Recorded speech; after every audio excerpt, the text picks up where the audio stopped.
BBC One.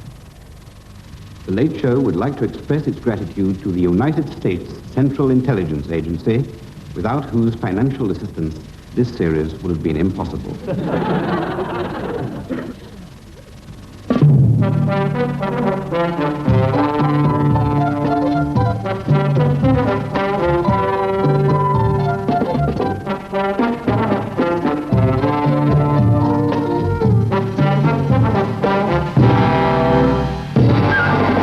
We're compiling a television program on nostalgia, and we're anxious to record conversations with people who genuinely feel nostalgic for the past and who are prepared to talk about it. Before we go on to Coronation Street, we have what we've called a choice of viewing, a trawl through the airwaves to discover what they were turning on to in 1967.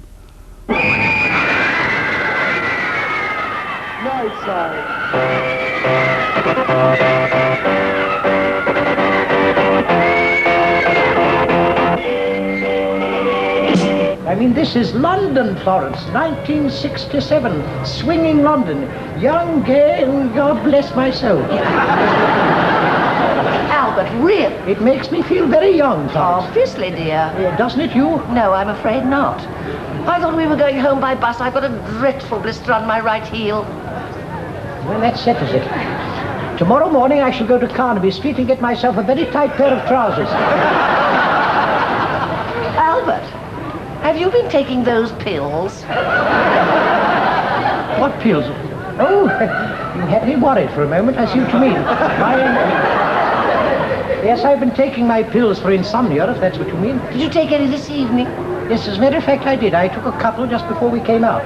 Dear. Well, you see, the fact is that Malcolm Muggeridge is on television at 10:30, and I wanted to make sure I'd be asleep by then. You know, Florence, I feel... I say, Florence. Yes, dear? Did you just see that girl? What girl? The one that passed us in the Mini. Oh, Albert, you know, I don't know one car from another.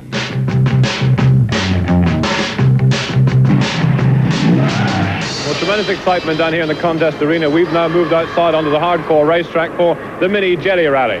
Now, we're going to have the teams this time are all girls, with the exception of a driver. We've got 8 girls in a team.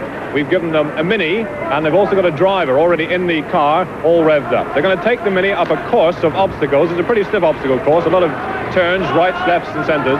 But there is a slight difference, because the girls are going to go Le Mans type start. They're going to rush across here to a table in front of me, on which we've got a number of jellies on a plate. The girls are going to take a jelly each. They're going to get into that car with the jelly, and then going to be driven up the obstacle course. They're going to come back with the jellies all intact. Well, Eddie Waring's going to watch the penalty points for this and watch the obstacle points. It's Hoyt, I think, to go first. The car's revving up. Eddie, get the checkered flag. We're going to watch the jellies on the whistle. And this is Hoyt going for the Le Mans type start. Stand back, Eddie. These jellies are flying. Picking up the jellies now. Must keep them intact, and they're pretty wobbly ones here this afternoon at Scott Park. 8 wobbly jellies and 8 beautiful girls climbing into the Mini. There they are, inside, 1 driver, 8 girls, 8 jellies, and up the obstacle course. Rallying proves umpteen times in a mile what you get with a seat belt. It's not just for the odd shunt. It makes you comfortable, you're relaxed in your seat, you can concentrate on control. Everyday driving, too, with so much traffic about.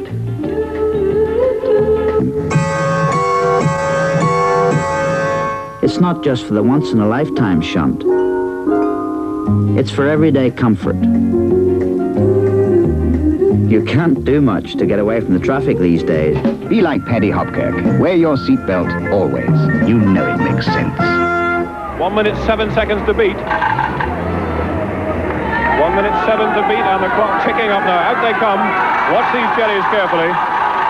Watch them carefully. 3 out, 4 out, 5 out, 6 out, 7 and 8. Whistle. And remarkable, no penalties. The time? 1 minute 4. 1 minute 4 seconds. 4 seconds. So the winner, Gala Shields. Well, with Gala Shields the winner, we put 2 more points, Glenn, up to Gala Shields, and that levels the score. Gala Shields 4, Hoyk 4.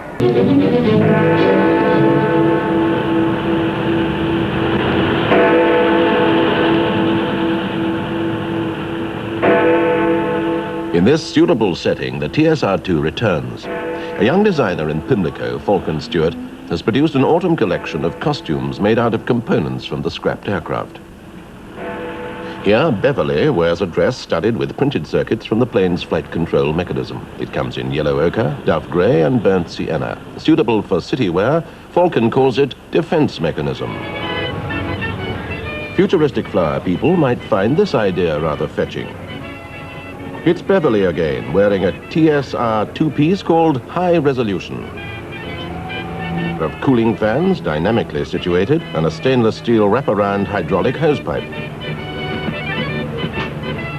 Beverly's beret consists of a cluster of resistance coils. To get ahead, a girl has to be with it, technologically speaking.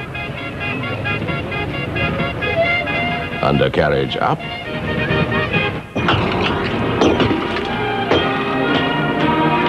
The plane makers never planned this as a way out, but it may not be long before you hear at a cocktail party, "Whatever happened to the TSR-2?" And quick as a flash you reply, "Why, darling, I'm wearing it."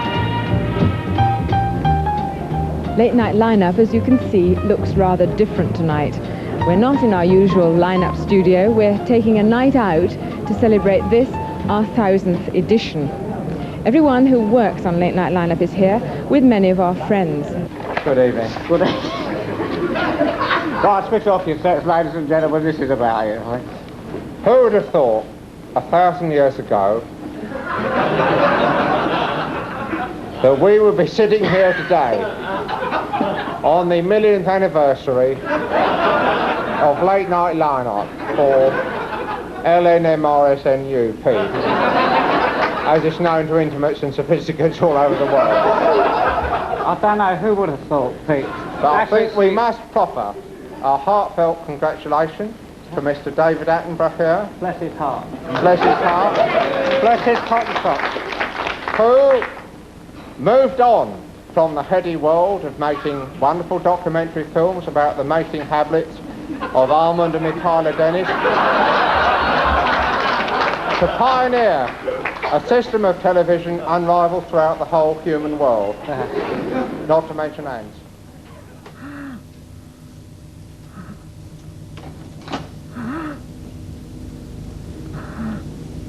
Forgive me, Daddy. Can you forgive me? That's all.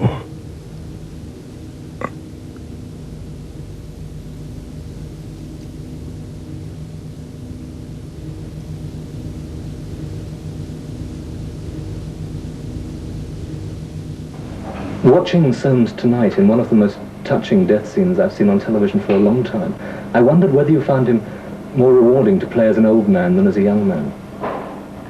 Well, I think, you know, having started him as a young man, the two things complement each other, that he is more rewarding to play as an old man because one also played him as a young man. It was interesting to play him as a young man because one knew one was going to develop into the older man. Can I ask any of you, finally, if there was a problem in playing characters who, for many readers, were already clearly pictured in their own imagination before the television series came along? No, I don't think so. You know, I think people accept what you give them, and as far as I'm concerned, people have said, you know, thank you very much, you were exactly what I imagined, which is very flattering and delightful to know. No one has said Fleur or Irene weren't the characters they'd imagined them to be. No, but one has a certain amount of anticipation of playing them and a nervousness thinking I'm not going to be what they expect. I don't know whether you found this. I think it's the first thing you've got to forget before you begin to approach a character, really. And I think I haven't had any... That's it all pouring now. Well, I know you've got a cast party after this final episode, so I won't keep you. Mary Dawn Porter, Eric Porter, Susan Hampshire, thank you very much indeed. Thank you.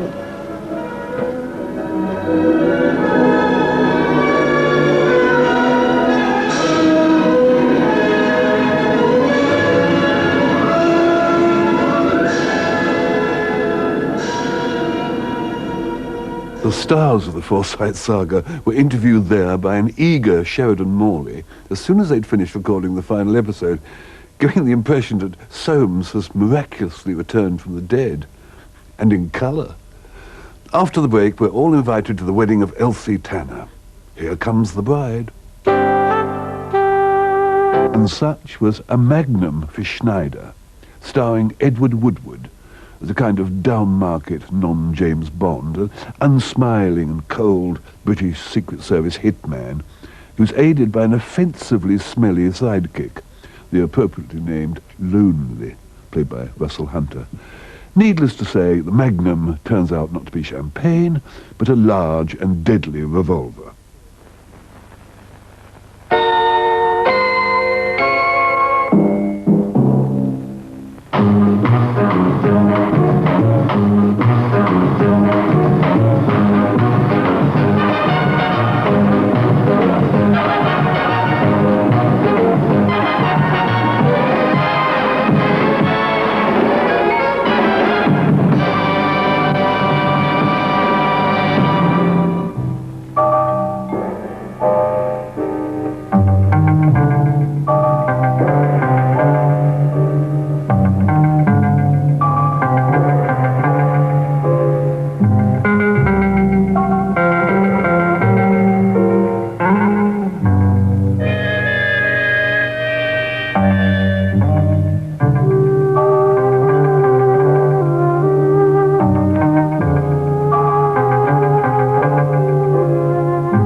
Have a look at him. He's younger than I'd imagined him, sir. Soft, would you say? I'm not sure, sir. We'll know soon enough. Colonel Hunter? I understand that he's a very good shot. Oh, excellent, excellent. Even better than you. Well, that's him now. No, I'll go out to him. I don't want him to see you.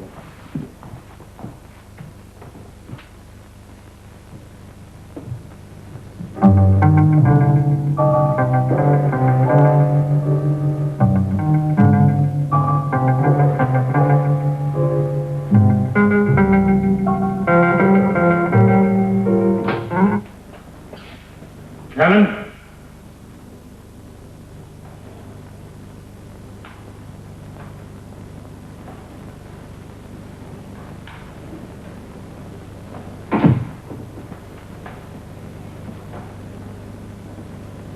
Nice to see you.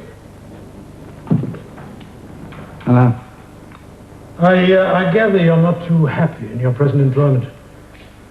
How did you gather that? I asked. Very boring job, I understand. Well, you ought to know you chose it for me. That employer of yours, boorish. He's a bastard. Of course, You picked him. you chaps don't have much choice when you leave me. I do my best, of course, but your talents are so specialized. After all, what can you do? Use a gun, use your fists, open locks. Legally, you're unskilled, Callan. He ought to have done better robbing mail trains. Joke. Could you still use a gun? Oh, yes, I think so. Haven't had a chance to find out recently. Find out now.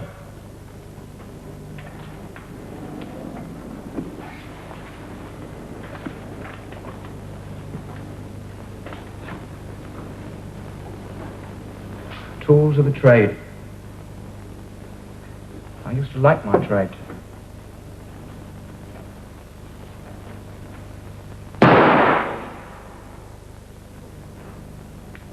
Damn.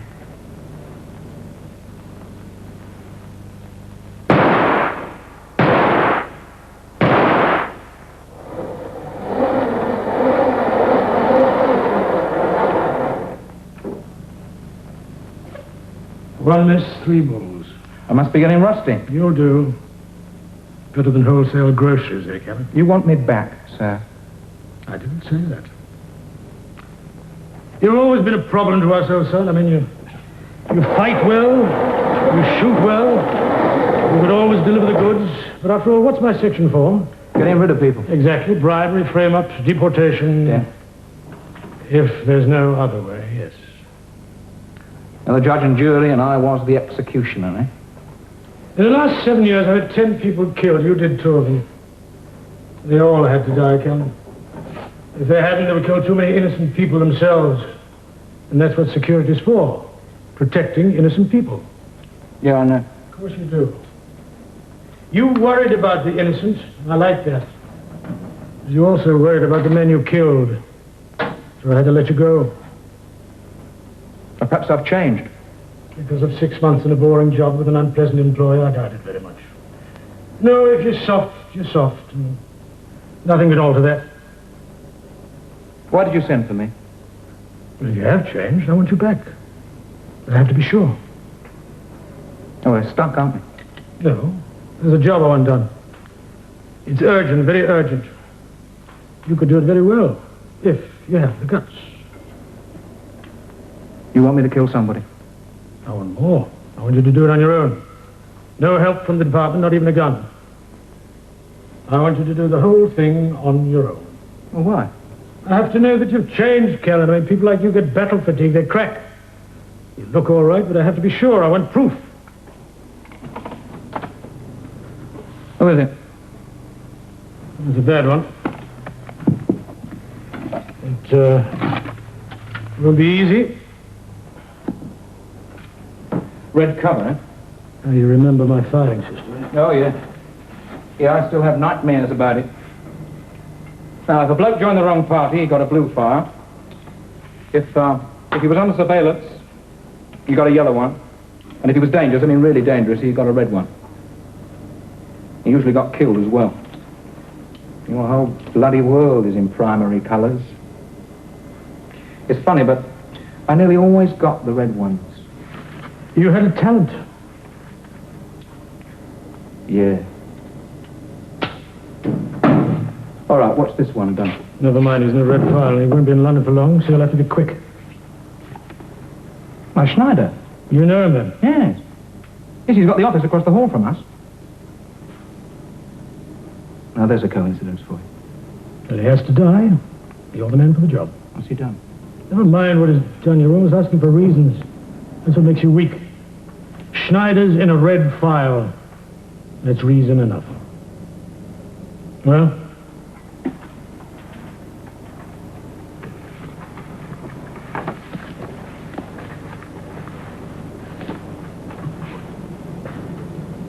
Hello, that's a new one. It's Japanese. Is it any good? Excellent. Noguchi. Make your mind up, Callan.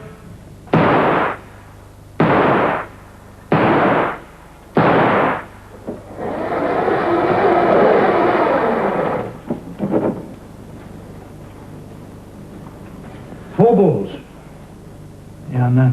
Well? All right, I'll do it.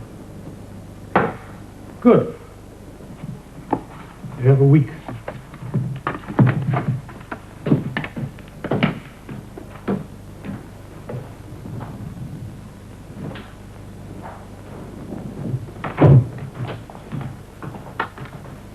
Well?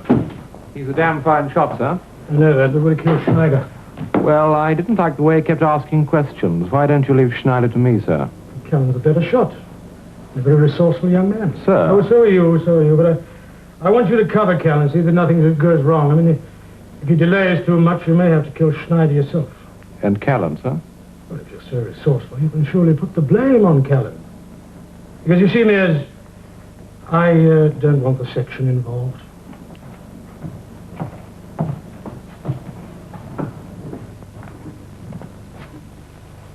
Be sure, Hunter says, and keep it simple.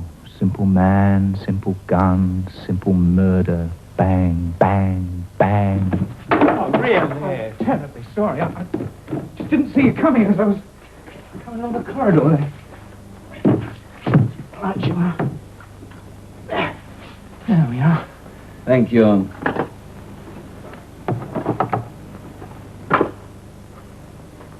Yeah, this is, Rifle Brigade, isn't it? Wellington's men. Yes.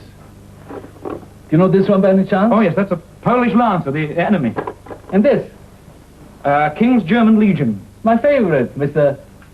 Callan. Mr. Callan. I used to be a German. I think we fought very well for Wellington. Oh, you certainly did. I mean, all the way from Torres Vedras, Talavera, Badajoz, Fuente de Noro. Tell me, do you by any chance also collect model soldiers? Yes, as a matter of fact, I do. I fight old battles with them, you know, just for fun. Well, so do I. I have it I picked up at military college. And you? Military college? Oh, no. I was a corporal. Twice. Twice a corporal? Yeah, I didn't get on with officers. I was an officer. Yes, but you weren't on our side, Mr. Schneider. That's true. You work for a waterman, don't you? Yes, I do. Do you have a moment? I would like to show you something. Come in here, please.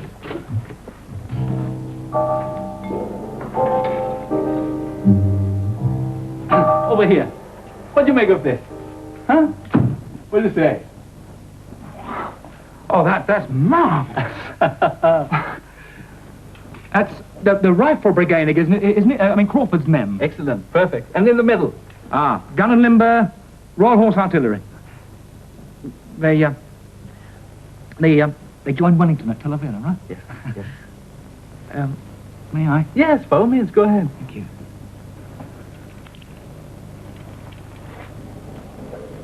Oh, yes, that's beautiful. Yes. They marched 40 miles in 20 hours in Spain, at the height of summer. 160 years ago, when men were like gods. Were you in the infantry, Mr. Callan? Yes. I also. But playing at soldiers is better. Here it is all brilliance and triumph and splendor. No blood. I do not care for blood, Mr. Callan. Not anymore. No, not me. Cigarette? No, I don't smoke, thank you very much. I really ought to get back to work now, Mr. Schneider. Yes, of course. I'm a capitalist myself. I think it's right you should be exploited. Well. But do come and see my soldiers again. Thank you, I will. Oh, sorry. Sorry. There you are. Thank you. See you again. Yes, indeed. Bye-bye. Bye-bye.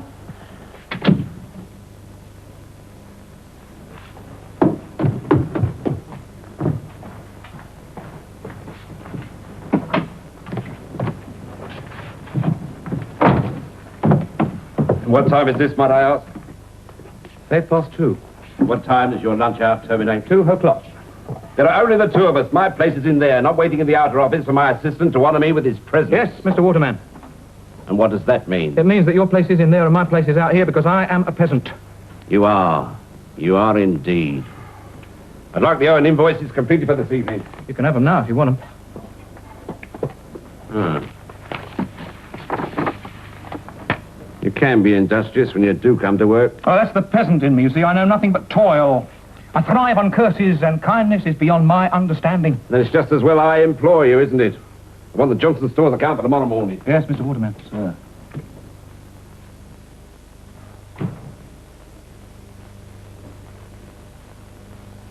Schneider.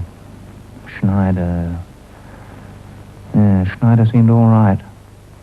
Should be Waterman, had a red file, little rat. Mean, greedy, vicious. Now, Schneider's big, easygoing, confident. I like the way he laughs. But he carries a gun under his left arm.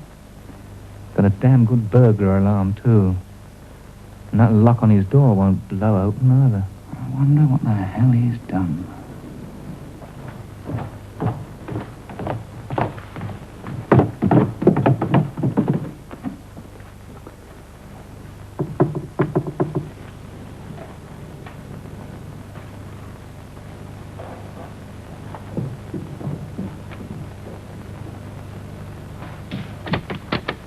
Yes? Mr. Schneider, Rudolph Schneider? Yes. I'm Detective Inspector Pollock. This is Detective Sergeant Jones. We'd like to talk to you, please. By all means. May we come inside, sir? It's rather confidential. Secrets? You want to tell me secrets?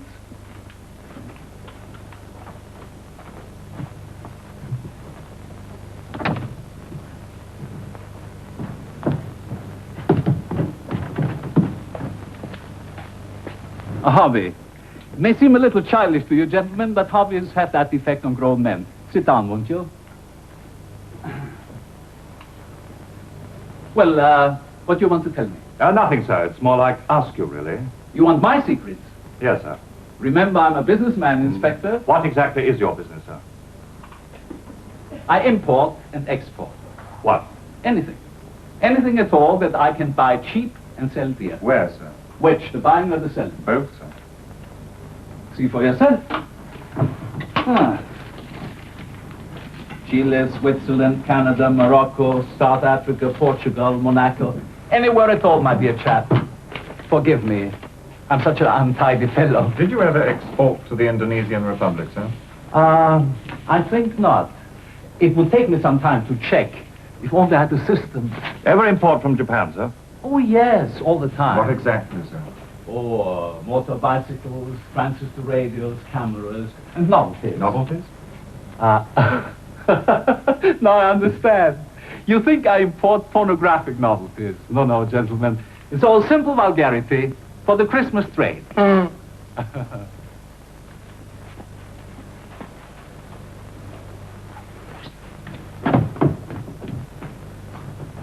Did you ever deal with a firm called Noguchi of Yokohama? What do they sell, Sergeant? Guns. Oh, atomic ray guns, cowboy pistols. No, real guns, sir. Rifles, machine guns, pistols. How could I, Sergeant? I mean, where would I take them to? From Hong Kong, sir, under bond. The Hong Kong police think you do, sir. You've come to arrest me? No, sir, just a little chat, nothing official. Yes, of course. That's why you bring a witness. Time you stopped, you were too well known. They'll get you next time, Mr. Schneider. They could put you down for 10 years. You just remember that.